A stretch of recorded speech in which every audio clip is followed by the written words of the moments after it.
Chapter 2. Norm was sat reading a mountain biking magazine when there was an urgent knock on the door. "Is that you in there, Norman?" said a muffled voice. Norm would have known that voice anywhere, no matter how muffled it was.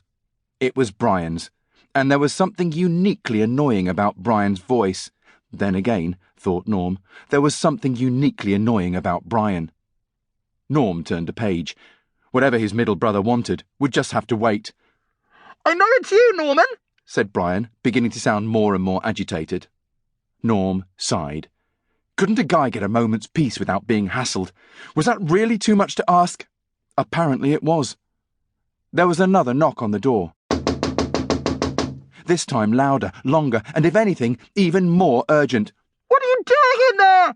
Enough was enough. Norm's levels of patience had just hit rock bottom. "What do you flipping think I'm doing, you little freak?" yelled Norm. "I'm on the flipping toilet." "Language?" said another voice, this one closer and distinctly unmuffled.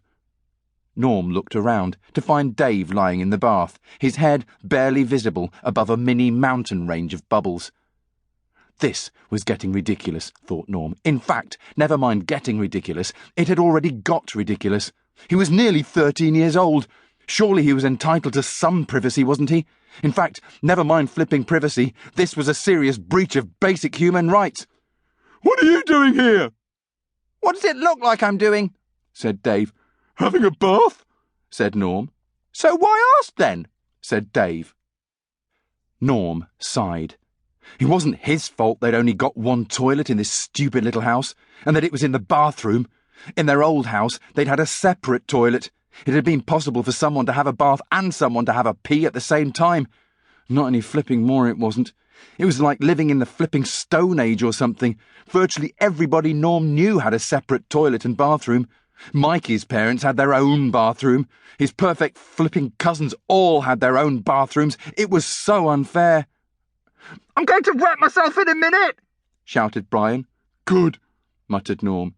"You're taking too long." Too long, thought Norm. Since when had there been a time limit?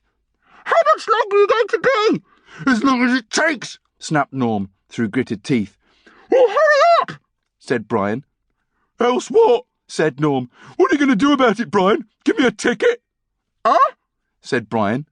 "What are you, Brian? Some kind of toilet warden?" "Seriously, Norman, I'm telling Mum and Dad if you don't let me in," said Brian. "Seriously, Brian, I don't flipping care," said Norm, turning another page. "Now shut up! I'm trying to read." "I thought you were—" "Are you still here?" said Norm.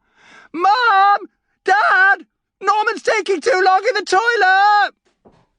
There was a sudden clatter of footsteps up the stairs. "How much longer are you going to be in there, love?" said Norm's mum. This was seriously beginning to do Norm's head in. Why was everyone so obsessed with how long he was going to be on the flipping toilet? Didn't they have better things to do? He had no idea how long he was going to be on the flipping toilet. A flipping long time at this rate. "You heard your mother," said Norm's dad. "How much longer are you going to be?" Gordon flipping Bennett, thought Norm. Who else was out there? Why didn't they invite the flipping neighbours round while they're at it? In fact, why stop there? Why not just invite the whole street round? "We're going to IKEA, remember?" said Norm's mum. What? thought Norm. IKEA? On a Saturday morning, when he could be at Mikey's? Never mind the end of the world. This was worse than the end of the world. This made the end of the world seem like a picnic in the park by comparison. What do they need to go to IKEA for, anyway? There was no room left in the house for anything else. It was full to flipping bursting point already. "Psst, Norman!" hissed Dave. Norm turned to find his youngest brother, pulling a funny face and frantically gesticulating towards the window. Surely the smell wasn't that bad, was it? And then Norm suddenly twigged. Dave wasn't about to be overcome by fumes. He was trying to tell him something. The window. The perfect means of escape.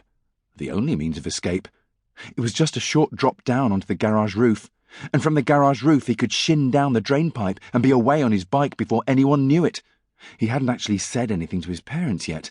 They didn't know for sure that he was even in there. "I'm warning you, Norman," said Norm's dad, his voice getting higher and higher.